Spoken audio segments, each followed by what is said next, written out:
Okay, ladies and gentlemen, I believe that we are now broadcasting. This is Paul Sims speaking to you from eyeforpharma, actually from my friend's kitchen this time, as my home internet decided to go down. Such is the way when you've got lots of people joining you on a webinar. Well, as you can see, I'm joined by some wonderful people. I'm going to share some slides in just a second, but before I do, I just want to obviously say a warm welcome to all of you. Well done for being here on time. I can see a lot of people are joining as we speak, which is very exciting. So today's webinar is, I'm just going to do exactly what I promised and get those slides up. Here we go. So today's webinar, Pharma's Digital Health Renaissance. How smart companies are embracing connected health and reinventing commercial performance through data. And I suppose the real aim of this webinar is to show you that it is possible. Obviously, we've got a renewed interest in this subject. Obviously, COVID-19 and the rise of pure digitization and the imminent rise of all of the 5G networks and every other connected device is all fueling this. But even before that, of course, this was an absolute desire for many companies. And I think that's really easy to see by the number of people that have joined this webinar. I believe we've got just under 1,600 signups in the end. So obviously great to have so many of you with us. So no doubt you have piloted health initiatives of various descriptions at your company. You've probably invested in talent. You've probably drawn up concepts. You've probably gone through pilots. You may have even built working prototypes. But what you probably haven't done is scale these efforts into something that you would describe as producing a comprehensive ecosystem and fundamentally altering the nature of what you offer as a pharma company. We believe that that opportunity is now here. It is one that we can grasp, and that really is why we're so excited about this topic. Of course, it means supporting patients more effectively, but it also means providing relevant data to HCPs and using that data to inform our future production, our future R&D. It involves doing things in real time, and it involves having a much stronger value-based proposition that are going to really meet patient outcomes and get us from launch through to maturity more quickly. So that's my little preamble. What I'd like to do is to introduce the lovely people who'll be joining me on this little journey. To start with Melinda Decker, many of you know her. She was at AstraZeneca where we first met and since then has been doing all manner of interesting things. She is recently crowned the Chief Commercial Officer at MyMe. And she is someone who will describe herself as really a jack of all trades, right, Melinda? You can basically do everything. Superwoman, you have basically worked in so many different areas of industry and seem to have done remarkably well in all of them. You were at the Oncology and Diabetes TA head for AstraZeneca's digital health team. You've been an advisor to MIT's Health and Science and Technology program and to Health Mode. You've worked on AI and clinical trials in validating new digital biomarkers, loads of juicy stuff. So thank you so much for being here, Melinda. To Melinda's right on your screen, you'll see Mark. Mark Milton Edwards is the Head of Health Solutions for Digital Health at Teva. You will know, of course, about Teva's DigiHaler. He's actually been with Teva for 10 years now. Prior to that, 16 at AstraZeneca as well. He's actually led technology and inhaler development teams through product development and ultimately through to what we can now see has been a very successful global launch. Indeed, really the first FDA-approved digital inhaler with built-in sensors. We all think it's a marvelous, marvelous initiative. So great for you to have you with us, Mark. We then have Miles Furness, who is the Global Digital Health Partnerships Lead at Ipsen. He was UK and Ireland focused and has recently moved to a global role. Was a physician in the NHS before transitioning into pharma. And he's worked in both commercial and medical roles. And in my opinion, Miles is a one to watch, shall we say, someone who I think is very clued up with what we really need to do in our industry to make this happen. I think you're about to see that for yourself. So really pleased you could join us, Miles. Thank you so much. Last but certainly not least is Kevin from Philips Medisize. Now, I don't know if you're familiar with Philips Medisize. They are doing some really fantastic work in this area. I'm going to say a special thanks to Kevin, actually, because without his company, we wouldn't even be running today's webinar. So he's been a fantastic partner to work with in making this all happen. Kevin himself is the VP of Front-End Innovation and Connected Health.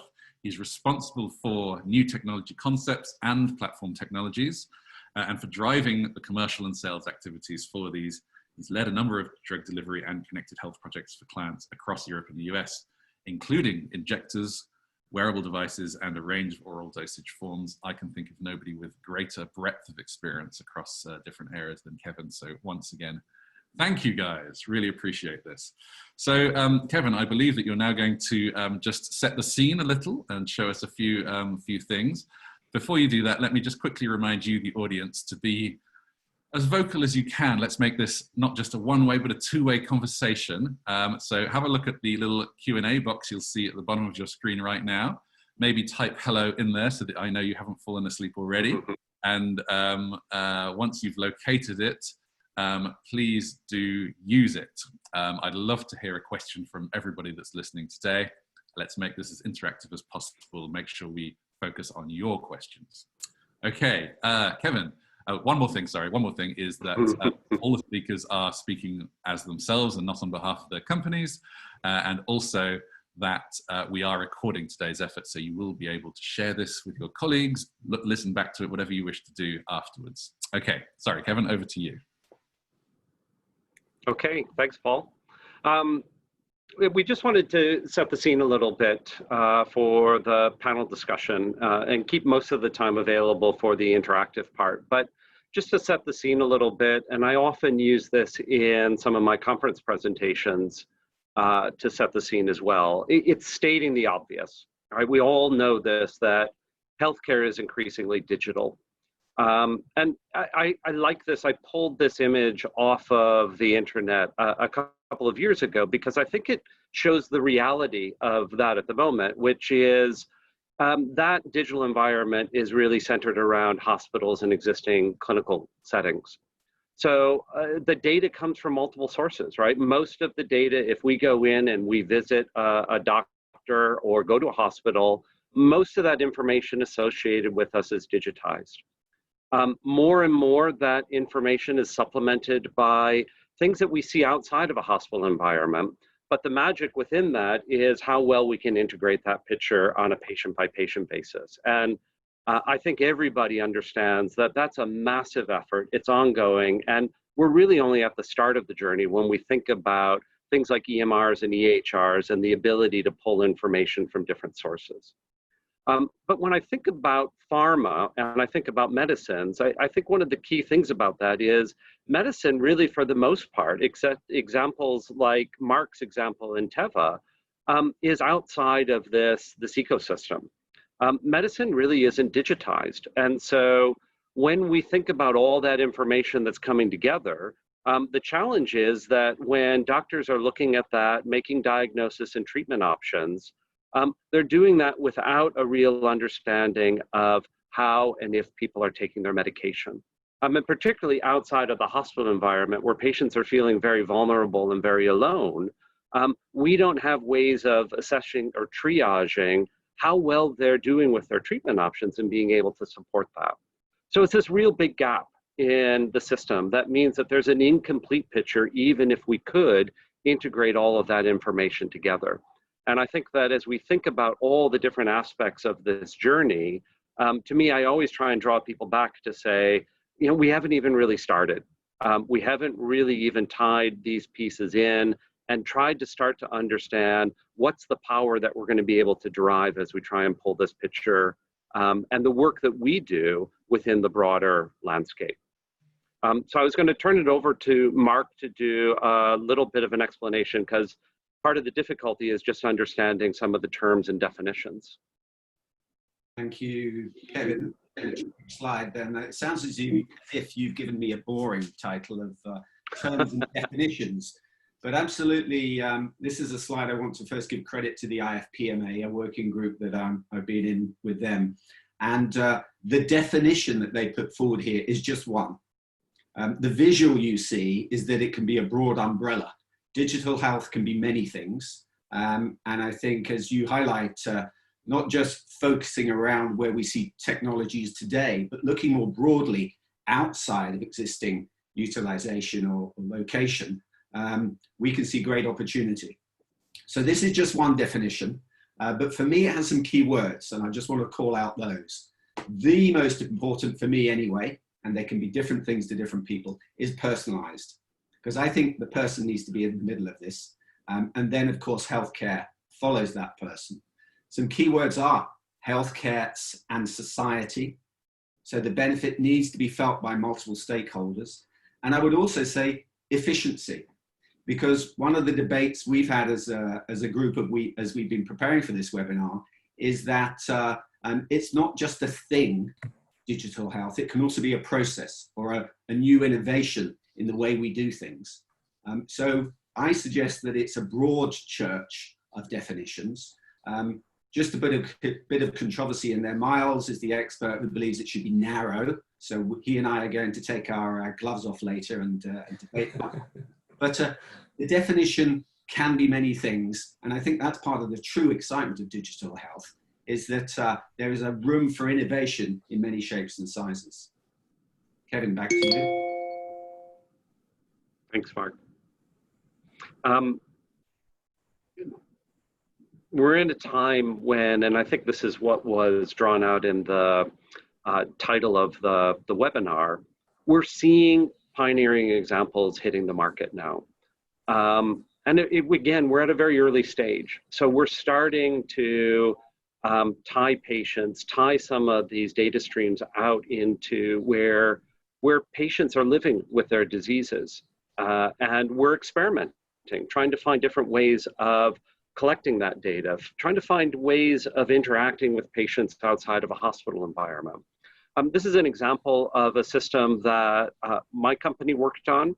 And I think it's a good example just to show the way some of these systems are developed. So what this system was doing was try and capture the medication event. All right, so really at the point of taking your medication and that administration, seeing that happen, understanding how people are relating to that experience, because it's a very traumatic experience if you've ever spent a lot of time in user studies with patients. Seeing how that can be supported through some sort of a mobile technology environment. So how can we use mobile technology and apps as a way to support that experience and make that easier for patients to do what is a very traumatic thing? But then being able to utilize that information and move from the patient view up to a macro view where we're able to look at a broad cater of patients in different territories, different countries, or globally, and understand the patterns that we can see and address those patterns. And in this particular example, it was tying that medication event through that chain all the way back to a patient support program. So a set of clinical nursing staff that was supporting patients directly in the field. But I like to say that this technology took a patient support program, which is trying to understand patient behavior without having much feedback. And I like to say this technology turned the lights on for them, right? Suddenly they were able to get feedback from the way that they were conversing with the patients and understand how well their interventions were working effectively. So we see examples like this. Mark's example with Tevin, where they're going, is kind of a similar structure to this. But it's that idea of, can we not just collect the data, how do we utilize that data to really impact and support patients at an individual level and at a group level more effectively? So hopefully that does a decent job of kind of setting the scene, laying down the ecosystem or the area that we're going to be talking about before we go into some of the specific discussion topics. So Paul, over to you. Yeah, thank you very much. I'd actually like to, before moving on, I'd quite like to address some audience questions that have come in already. So thank you to those who've been sending in. Paul Hybers actually asks which group, which FPA group you were referring to, Mark. So maybe you could clarify on that. Got lots of questions about how we feel that this actual connection in the ecosystem is really going to happen. There's so many different apps, there's so many different devices, there's so many different data standards. I think that there's a large sort of interest from the audience in somehow being able to reconcile those and how we're actually going to be able to do that. I realize that's a bigger, wider question than the scope of this event, but perhaps you could say something on that. We've got some questions about what would you guys have done, given that we have such experience on the panel, what would you guys have done differently in the past on your digital health journeys? Also, what have you been your biggest lessons learned? So I'll just pause it there, as I'm otherwise in danger of giving you too many questions. Anyone want to respond to any of those things? Well, I can take the easy one. It was actually IFPMA, not EFPMA. And it's the Digital Health Task Force. And so I can give a key contact for that via email, perhaps to yourself, Paul. Yeah. Yeah, that was an easy one. Okay. Anyone else want to take any of the others? What would I do differently? Somebody want to take that? Yeah. Yeah, who wants to take that one? Surely that one's a good one to take. Well, I'm happy to start off on that. The original systems really that we developed, there's another one that never quite made it to market, were very dedicated systems. So it was taking a single drug to a single device, to a single app, to a single data management system. And it served that purpose well, and I think it addresses the second question a little bit also, is what it didn't do is provide a platform capability that we could utilize more broadly. And that's where we've been going with a lot of our developments is we want to find a good way of leveraging technology to make it easier to onboard, less risk, less regulatory burden. But at the same time, we need to keep the unique patient experience and recognize that patients and disease states are very specific with different needs. And I think that's the part of the second question to me is, how do we get that balance right between having a common technology that we can deploy that could serve every application, but in our industry, that's not realistic. We need very catered technology to support very specific patient needs. And getting that balance right, I think, is one of the challenges that we're going to face over the next 5 years. Well, and Kevin, following on from that, one thing I would say that I think we've probably all learned is the importance of keeping it simple as possible, the user experience and for the patient. I oftentimes joke when I'm in meetings with a room full of pharmaceutical executives, TA leadership teams, things like that. I ask people if anyone has only one master's degree, right? If anyone has no more education than that. And I find with my 2 master's degrees, I'm usually the least educated person in the room, which is reinforcing we aren't most of our target demographic. And so understanding things, as people talk about the sexiness of Apple products, understanding that our patients may have Androids, right? Understanding passive data collection is important, right? Keeping it as simple as possible. So anything that can be controlled automatically, even using some examples with, ePRO collection, less is more. Are there a few questions that are really key drivers? Anything that can be automatically collected. I know even pairing Bluetooth technology now is sometimes complicated, and people are giving, cellular signal in their connected devices simply because the incremental cost for specialty care and some other products just overcomes the burden of having to pair products, right? And so some of those types of things in passive data collection, and even I use the example of MyMe.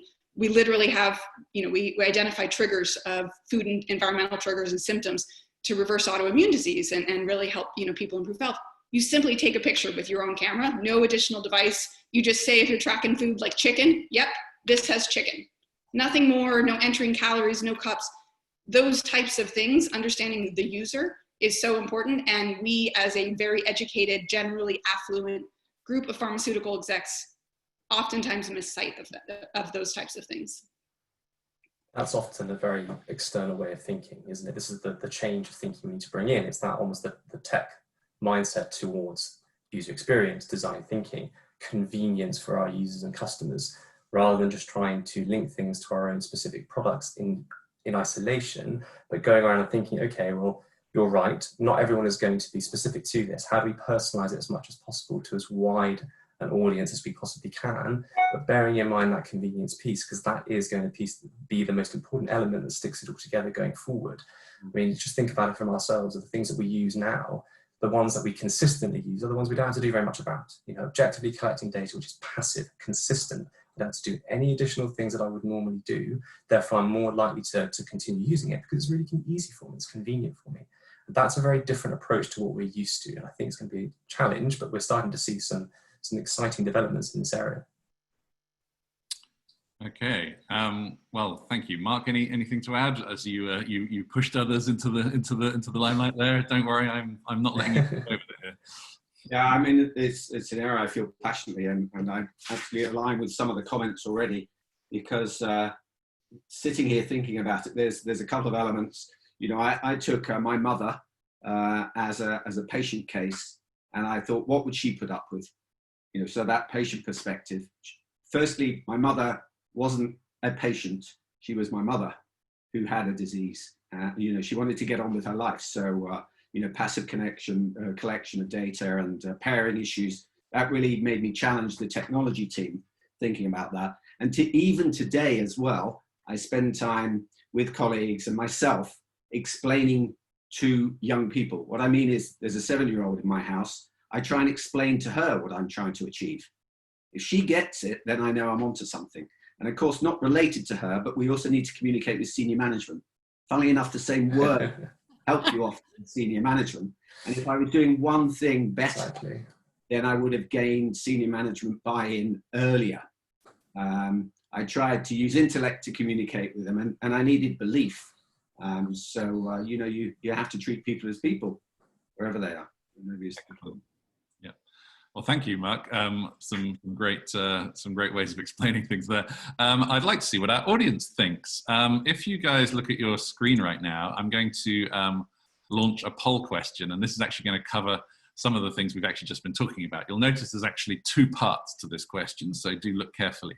So first one is, at what stage would you say you are regarding your organization's adoption and use of digital health initiatives? If you work for a pharma company, you should obviously answer that question straight. If you work for a solution provider, then perhaps give us a sort of an average of how you feel that your own clients are in the world at the moment. So you can see I've put 5 options there, going from advanced down to basic. So hopefully that's fairly straightforward. And then once you've answered that, you'll see there's another question. What is the greatest barrier to more investment in digital health initiatives at pharma companies? Options there include, you know, limited awareness of the potential, a belief that, you know, this really isn't the game that we should be playing, lack of implementation skills, no long-term business model. We talked about business model very briefly. We'll talk about that more. That's tied to, you know, initiatives. General lack of senior level support. Perhaps we're not treating our senior management as 7-year-olds, as Mark would have explained just a second ago. Data obstacles, prohibitive costs, feared lack, or perhaps there's no market need, or you're worried what the data might show.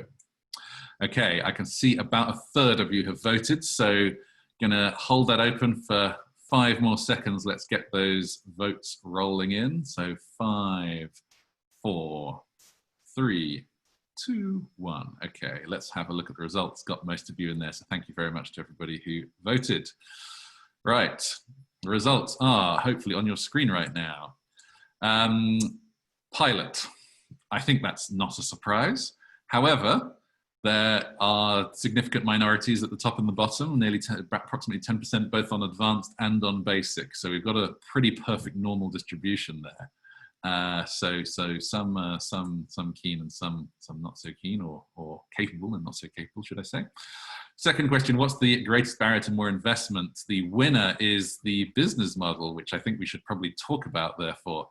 A close second place, though, is the lack of skills in digital health. So talent, obviously key. pretty significant numbers for several of the others, not so much on the market need or worried what the data might show. So we're all in the right room. We think there's a market need, but we don't have the ability to actually get there or to justify why or how we can be reimbursed, get our ROI back from that. So not sure if there's any reaction to the first question. I think it's probably what we might have expected, but certainly the second question. Let's talk about business model then. I realize this is not something you can do justice to in a short conversation like we're having right now, but where is the gap here? What's the missing part of the equation that so many of us are getting wrong? I'd be interested to hear all of our panelists' perspective on this. Who wants to go first? I don't mind kicking off. Go for it, Mel. After you, Melinda. I was just going to say, so first off, digital health is super broad, so it depends on what we're talking about in talking about that space of business models. So I'll give an example. I've been working in digital therapeutics a lot recently, and so there have been some good examples where a lot of this business model is focused around reimbursement from self-insured employers and payers. There's been a little bit of FDA approval pathway.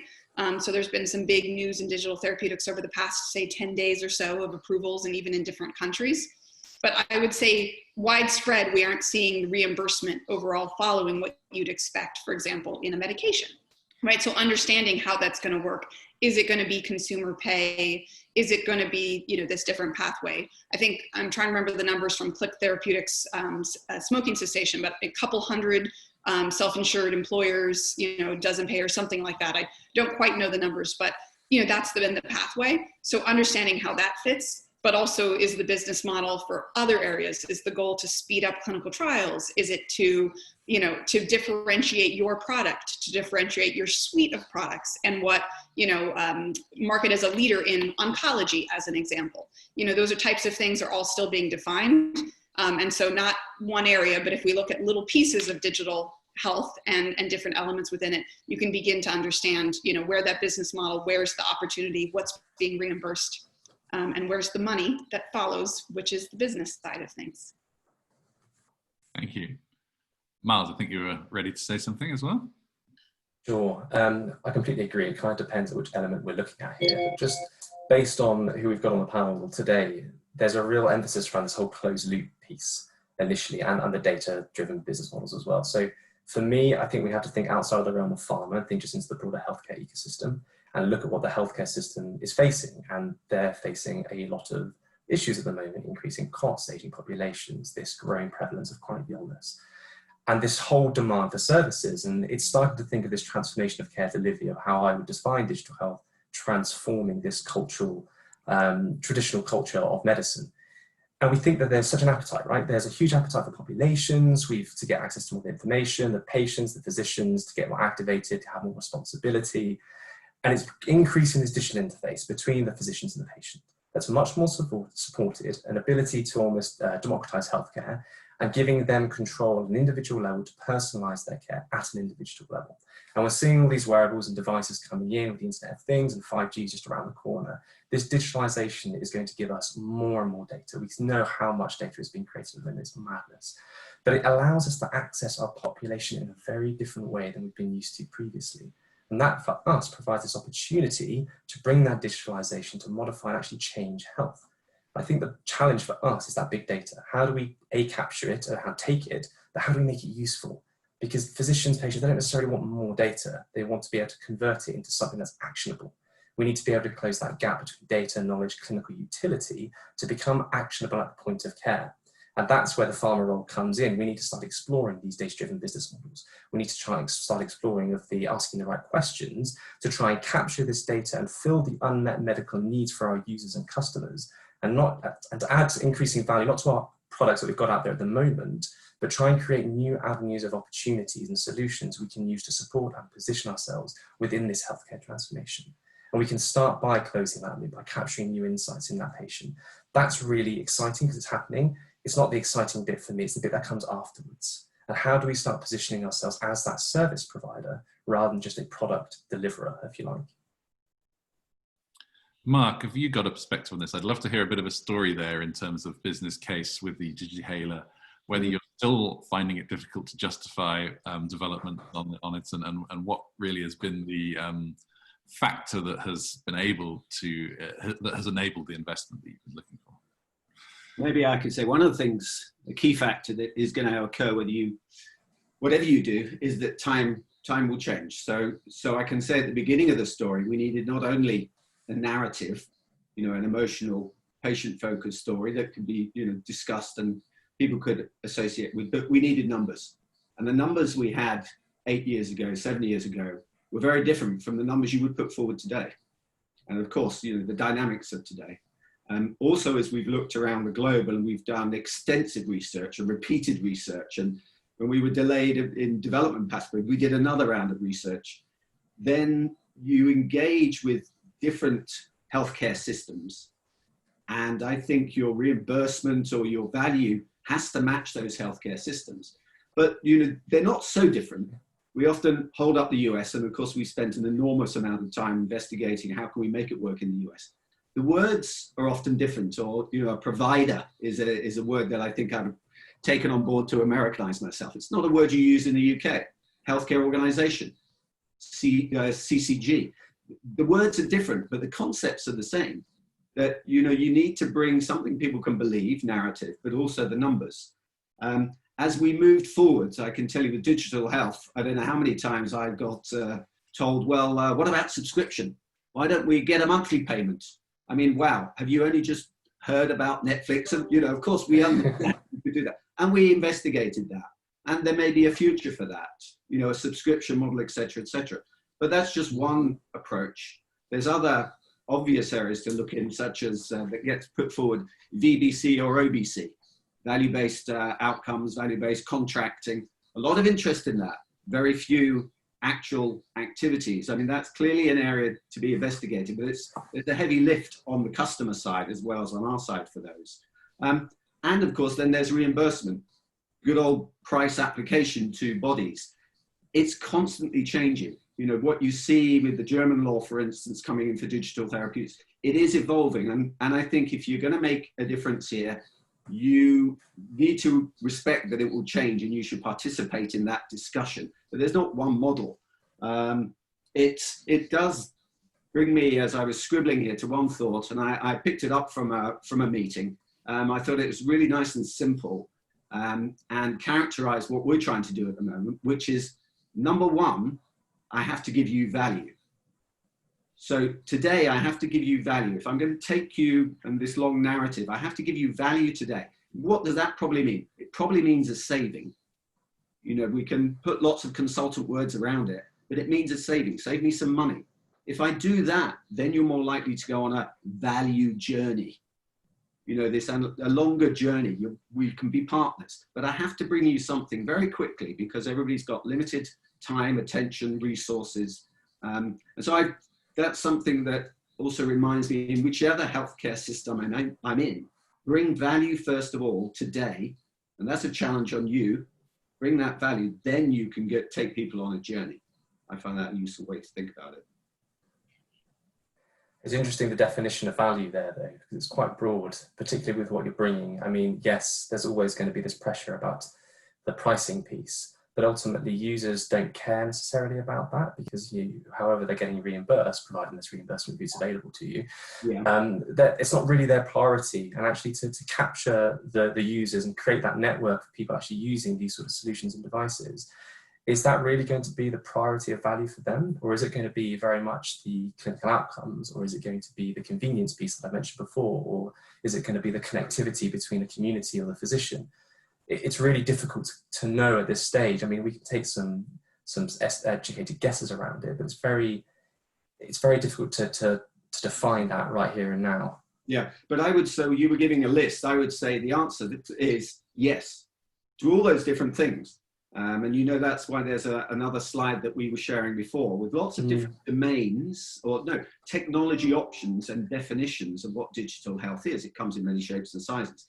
You can focus on those, that's good. And that's where value to different stakeholders needs to be put into their language. But you can also try and look across all of the opportunities. And I think if you, in a chaotic world, which is the world, if you can hit a number of domains and provide value for different stakeholders, expressed in different ways, a patient value is not a payer value, express it in different ways, then you have a chance, and it's still just a chance, you have a chance to make a difference, which is what we all want to do. I suppose that's also the challenge, isn't it? Because for all the solutions that you've all discussed, it requires a strong user base to be able to start collecting that data, using those insights to then develop other solutions or better insights to increase the value of that product. So it's trying to give something in the first instance that people can grasp hold of and go, yeah, we get it, you can use it, whilst also trying to sell the vision so everyone understands, yes, but in 5-10 years time, what we can actually start building here based on the back of this is something that is much more personalized, maybe even preventative, that increases the value for the patient, physician, and the healthcare system, and including the pharmaceutical company as well. Yeah, I can see others want to come in. I don't want to, but you and I can debate this. You want to sell the big vision. I'm saying stop. First of all, you have to give something very concrete and short term, because otherwise you won't get all of those people for that big vision. Absolutely. So stop first of all. But I can see others want to come in. Yeah, just to add in, I think the focus that I've always looked at is, and I was joking when we had our prep session, that I look as digital health is improving patient outcomes. So I always lead with the improving patient outcomes. And even I've had some calls with payers this week in the US. And although you would think it would be some cost savings, right? Can you get people, off, expensive specialty drugs? Can you, these types of things that they're looking at, can you improve adherence? If it comes down to outcomes, and some of this, looking internally at stakeholders, is the success of generating that kind of value, but even things like collecting real world evidence, right? Because all of these, in order to move forward, we have to have clinical commercial validation, we have to have patient insights, we have to have a willingness to use, but also if part of it is just that you collect real world evidence along the way, that data is insanely valuable along that, even if, and I know we can get to at some point later who pays for these devices and, how does it work? And obviously using the Teva Digihaler, I worked on the AstraZeneca respiratory products, right? So knowing those types of things as well is, who pays for it? What's the value? Can you do a pairing with something like a specialty product like Keytruda, right? But we approve medications because they improve outcomes, right? It's the value they bring. That's why I'm not sure exactly. I think Keytruda is priced something like $176,000, but it saves lives. It's amazing, right? And so you're not going to save your way into it.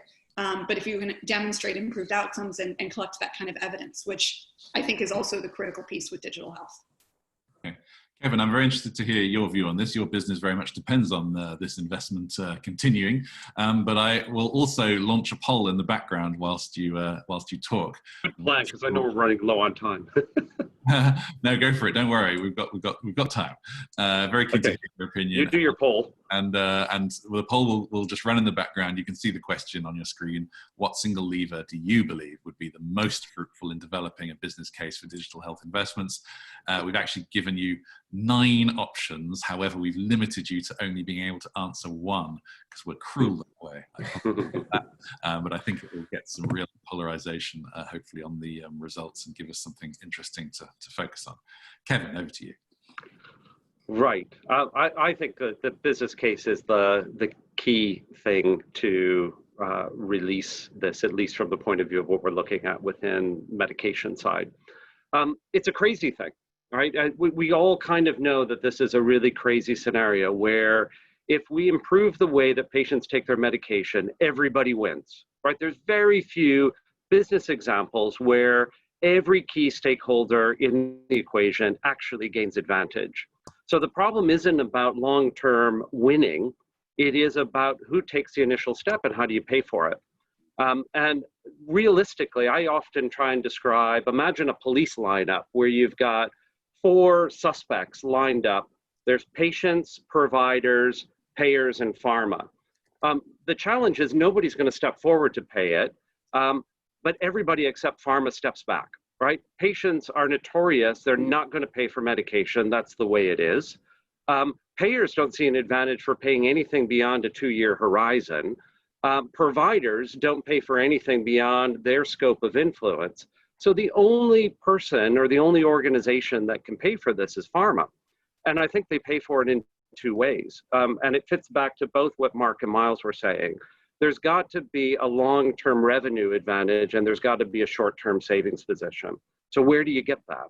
Well, the long-term revenue position is generally built around, can we turn the levers in the right way to improve persistence? Right? If we capture or don't let as many patients fall through the net in the beginning, you're going to gain revenue position, and that's going to be on an ongoing basis.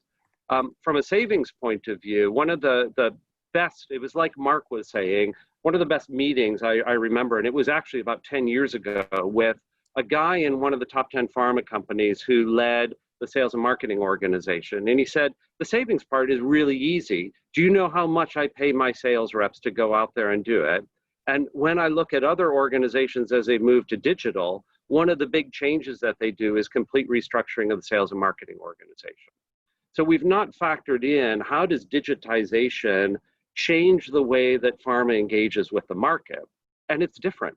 And part of that difference leads to a different revenue stream, different ways of grabbing data and information.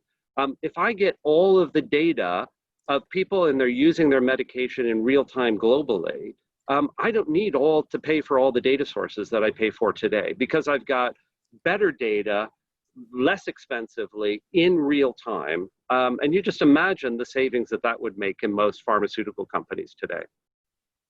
Do you think we underestimate the value of data? Completely. And it's like you say, we don't have a way of structuring or organizing the companies around a data-rich environment to improve decision making. And certainly that was my point with the patient support programs. What we saw as the big intake of that wasn't changing what they did, but it was able to target what they were doing to the people who need it most. Because now we have the data that said who is taking their medication in the right way and who is struggling for whatever reason. So I would disagree that we do value the data, and sometimes I've gotten funding because of simply the data collection. Even if it doesn't differentiate your product, it doesn't add other value. I've been able to get funding for digital health projects just for that. And I advise a few pharmaceutical companies as well currently. And so some of that stuff, I think that there is huge value in the data. And we also think all these other things will be valuable. Right. So from the market insights, but other pieces of even when to trigger then digital marketing tactics, right, to different people. So I think people see it and getting funding internally around the value of the data is really growing. Can you give us a little bit more color, though, Melinda, as to the actual business case you would have used? Obviously, genericize the conversation, so we don't know what exactly you're talking about, if you can. But I would love to know, how you were able to perform, or how you were able to argue that the ROI, because it's indirect. It's sometimes very unclear, despite what we're all saying in this room. Just give us a little bit more color, if you can. Yeah, so I'll take an example from R&D. Is it something a little bit earlier stage, right? So early clinical development, what kind of connected devices, sensors, EPROs can you collect and use that to generate insights, which then shapes which products are then put forward into clinical trials, right? Can we then determine things about our patients, the usage, what needs to be done at home, using digital to, I think the pandemic has emphasized that virtual or other aspects of clinical trials that can be more patient-centric at home and recruiting for rare diseases, right? All of that, but doing that to collect data so that you then can design the clinical trials better, so that you can then design the assets, what moves forward, what bets are we all have more assets in development than we can possibly develop. And so figuring out which wins, this is some of the AI in clinical trials and identifying, but all of those pieces in early R&D as an example, to then move that forward and making the business case that alone, like I'm pretty sure I'll also generate real evidence and differentiate the product and differentiate the therapeutic area. But even if not, we should still do it based on this. And I've been able to get funding based on that before. Great, thank you. Right, I'm going to end the poll, as most people have voted, and I'd love to see the results of that. But whilst people are perusing the results, and there's a very clear winner on there, which you can see, I would like to just ask a couple of audience questions. A lot of people in the audience have been asking about, for want of a better word, stakeholder centricity. So we've obviously talked about patient centricity for well over a decade, but there is this real sense that getting buy-in, not just from our superiors, not just from our companies, but from various different stakeholders that are going to be necessary to actually see these things through is actually really key. And we already talked about how value differs. The definition of value really differs a lot between different people. So let's just have a moment to talk about this. Here's how one questioner has put it. This is Howard Lamb. How much buy-in do the panel feel that there is for digital medicine in general from the medical profession? So how do we actually do that? So keen to hear responses to that. I think lots, mainly if you do it right, because they want to improve outcomes. You know, that's why they joined the profession, was to improve patients' perspective, to feel that they've made a difference. So I've not found physicians, as a problem. I saw one question I was just answering, that physicians will be afraid of being swamped by data. We were touching on data, but that's not what I've found. They want to be able to review data when the time's right for them. Obviously, when they've got the physician, they're not necessarily afraid of data. The timing and the relevance of that data should be challenged, and that, we have to work very hard on that. But fundamentally, I find a really strong buy-in from clinicians. And just this morning, I was recommending to a team on a market access and payer call, start with the clinicians. Go find the clinicians, because they are the people that the payer will pick up the phone to and get a perspective on, is this making a difference? Could this work in your situation? So I think a great deal. They're great stakeholders. I still think there's a huge behavioural barrier there, though, for many physicians, that they don't like change, regardless of what they want for the patients. Absolutely, they want improved outcomes. But the first thing they're going to ask is, where's the evidence? I'm not going to do anything unless I can trust what you're providing me. Yeah, and a lot of these solutions, say again? And there should be evidence. That's a great... Absolutely. But of course, the problem is there haven't been an awful lot of evidence for a lot of solutions that are out there. So a lot of people become disillusioned with, actually, when you say digital health, not another app. I'm not going to do this. I'm not interested. So there has been a shift for sure. And there is this great need for us to try and promote it in the right way by doing it like we normally do with products, showing that evidence, showing the pathway, showing how we're improving, showing how it's going to make their lives easier and the patient lives better by addressing that need. But I still think there is a little bit of resistance, depending on which market, of course, we're in, around that physician piece. Yeah, so it's coming just to answer that. I mean, in evidence, there's not one type of evidence, a prospective randomized controlled trial. It will take you, even if your clinician says it's a 3-month intervention, it will take you 24 months to obtain, because of recruiting, planning, research. So there's not one type of evidence. And actually, in digital technologies and outside of healthcare, you see evidence comes in many shapes and sizes. And in digital health, you should understand that. That's a really interesting point there, because you're absolutely right. Everything is different. The trial piece is going to be different with these digital solutions. And I think that's one of the learnings we as an industry need to quickly come to terms with, because we've got a very traditional approach with how we do this for molecules, et cetera, et cetera. This is slightly different. And you're right, the evidence we can gather, particularly in a real world function, if things are out there collecting, we should be able to constantly validate once it's out there. That's a very different approach in a way than what we've done previously. So yes, I agree. Going back to the comment about simple though, and Miles, you touched on this, where it simplifies the work stream. So anything you can collect in real time that simplifies, and so the example I give, like in diabetes, if you can get a general gist of how patients are eating, right? Not that they had a bagel and broccoli, but actually, was it generally healthy? Did they mainly stay, and at a glance can look at it, but overwhelming with an abundance of data. But we also know not only that patients' recollection is off, we also sometimes lie. I know I underreport my alcohol consumption, as an example, when asked, right? And so I'm like, what sounds cool to say? But if you actually, in real time, came back, and even, using different things like, in autoimmune disease, you need to know the food you ate in order to figure out the triggers, right? That's some piece of it. And so actually having recollection, having done so that someone can quickly make an assessment. So that's when I've seen great uptake with physicians and support is, yes, they are driven to improve outcomes and improve health of their patients, but anything that simplifies, like they don't have to ask 10 minutes of questions. They've got a quick summary of how they were over the past 3 weeks. Did they take their respiratory inhaler medications? If you know that, like, wow, you were really compliant, you did fitness, whatever it is, but agree, one more app, especially if it's a branded product, app, and especially if you're dealing with primary care or something, the more you get into specialty when they have less products to deal with and less diseases. Okay, guys, just a quick notice that we've got less than 10 minutes left. Audience, that means this is really your last chance to ask a question. If you haven't done yet, then please do make sure you do. That's the only way we can cover what you want. We may also be able to answer a couple of questions offline post-webinar, so don't think that all is lost if you don't manage to get to it right now. One slightly provocative question from Soledad Mayoral. No idea if I pronounced that correctly. Apologize if not. Why is the pharma industry no longer committed to educating patients to manage their disease? Since it's a problem that all countries have, doctors can't do it. Why not offer this solution to increase the effectiveness of treatments and offer as a service? So I think that's a tricky question, because I actually do think that we're doing a fair amount, but obviously this digital health area perhaps requires a different approach as well.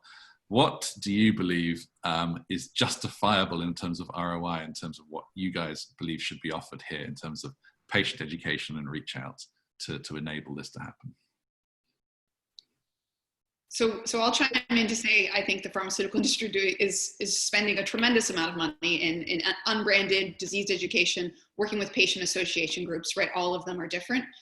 Breaking it apart though into each different disease area, right? So everything's different, and the types of resources that go around that. So, Paul giving the example of what kind of patient support you can give. It's very different if the product is $200,000 a year than if it's $100 a year, right?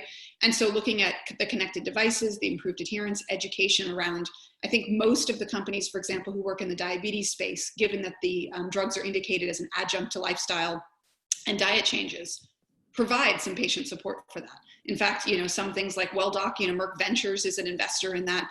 I think there's lots of things happening in that space. So I would actually argue that the pharmaceutical industry has spent a significant amount. And of course, again, the ROI differs, smart packaging, what you can offer. So I oftentimes look to the specialty care medications as what they can do from an unbranded perspective, because you can offer it, because there's an ROI in those types of things. I think this is the major area of opportunity, digital health. Here we are.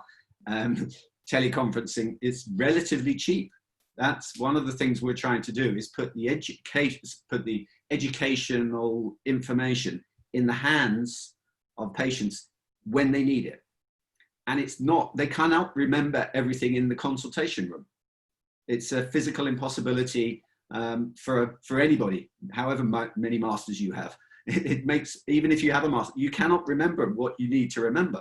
So providing contextual education, I think, is a major opportunity, the major opportunity possibly, for digital health and changing outcomes. Okay. I'm looking through the questions and looking for what should be the sort of final one I push forward. It seems like there's a theme of integration with EHRs, interoperability, obviously something we've been talking about for at least 20 years.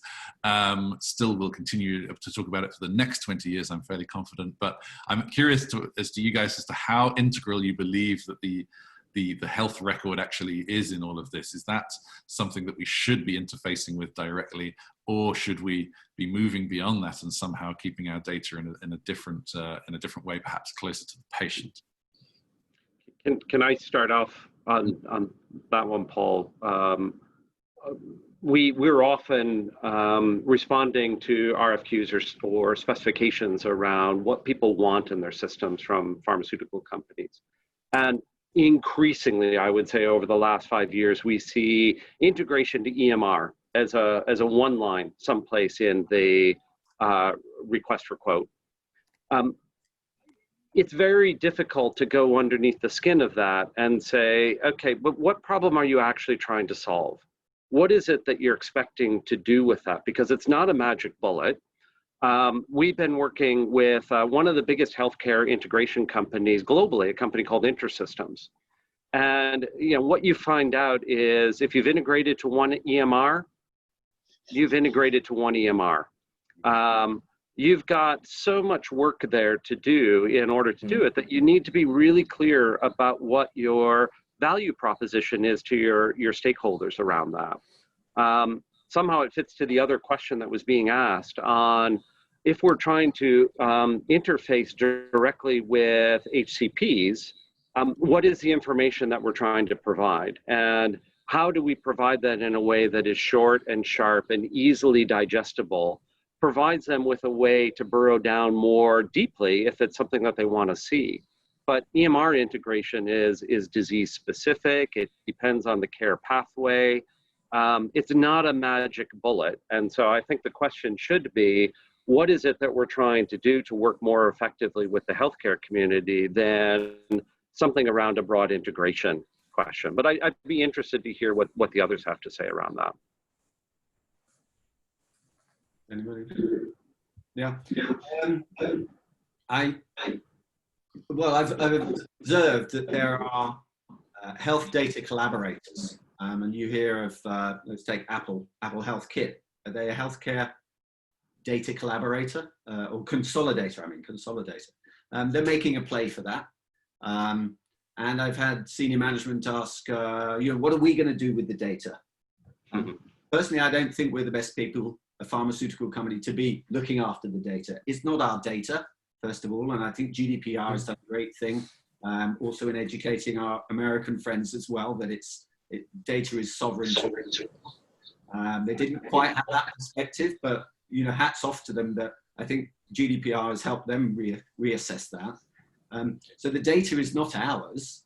And if you want to integrate it, then I personally think that there are many people better qualified than us to look at and manage the data. The NHS, for instance, they have their data integration debates and teams. If I generate valuable data, which is my goal and many of us, our goals, then pass it over. I think others have a role. Of course, you could take a different business. You could create that goal for yourself. But I think that's quite an uphill battle. There's some big players and there's some logical national institutes that I think are better placed to look after data. Just while we answer, I put a little poll in the background about COVID-19, something we've not explicitly mentioned, so feel free to answer that in the background and I'll share the result before we finish. Sorry, who did I interrupt? I'm not sure. Please go. That's all right. It's only a very short point. I think it just emphasizes the point in the need for a new multi-collaborative approach when we're addressing these sort of needs.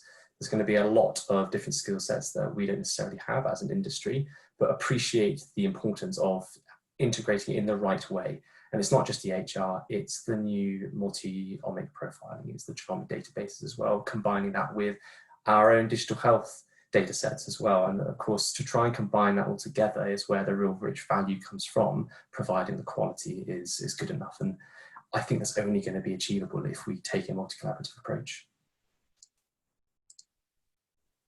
Anyone else? And this is, I'm afraid, going to have to be final comments. We're just a minute before the hour. I'd love to see the results on the pandemic from the perspective there. Okay, fine. I'll go there. Let's have a look. So I think didn't get everybody to vote on this one, but a decent number. What have we got? We've got much greater awareness as the greatest option, but not yet led to greater adoption. I'm not surprised, but significant others on the other two. Perhaps positively, we don't think that it's actually lowering the adoption. It's not as if everybody's had to focus on the treatment and vaccine initiatives. So there we go. Paul, just to say on that, I think a lot of people have pivoted. In my opinion, it's helped clinical trials, some change we needed to make for a while. A lot of the stuff, it's raising awareness of, immunocompromised populations. There's a lot of things that are happening in a different way. Telemedicine, funding for digital healthcare. There's a lot of venture capitals that's going gangbusters. Look at the news over the past few weeks. So to me, there's been some good parts for digital health that have come out of the situation we're in.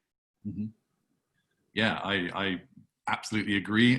Let's hope that these various aspects of the new normal persist and that we all invest what we need to do right now in order to ensure that they do persist. Any final comments from anybody before I close? Anything from you, Kevin? No, I don't think so. I think it's an interesting field.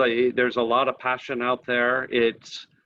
that ability to try and turn that from the little pilot systems to broader applications. I think that's what we're all after. And let's try and see if we can find the right business proposition that starts to make that happen more broadly. Absolutely. Well, in that case, I just want to say thank you a huge amount. I've just put the credentials of each of our panelists back on the screen. Huge thanks to you for being willing to share. Obviously, wishing you great fortune, good luck in pursuing all of these things. I think we're all doing some really exciting projects right now. So whatever I can say to boost you, it's great. Thank you, obviously, to our audience for being so active. Sorry we didn't get around to every question, but we'll try and answer some of them offline, as I said earlier. I have recorded the session. You will be able to share this and listen back to it. If you are so interested, you can continue the conversation. You can see on our screen, we've got a couple of virtual events coming up in the second half of the year. Both of them focused around patients and patient engagement. And as you can see, we've got some great people already joining us for those sessions. Okay, thank you so much. Special thanks once again to Kevin and the team at Philips Medisize, who have been our partner in creating this. I do encourage you to check their company out and to follow up with Kevin should you wish for any further interaction on this subject. And I'm sure that Kevin can tailor some insights and support you if you reach out to him for your own specific needs. Thanks again, everybody. Stay safe, and I hope that the rest of your day goes very well indeed. Thank you a lot. Bye-bye. Thank you. Bye. Thank you. Thanks, guys.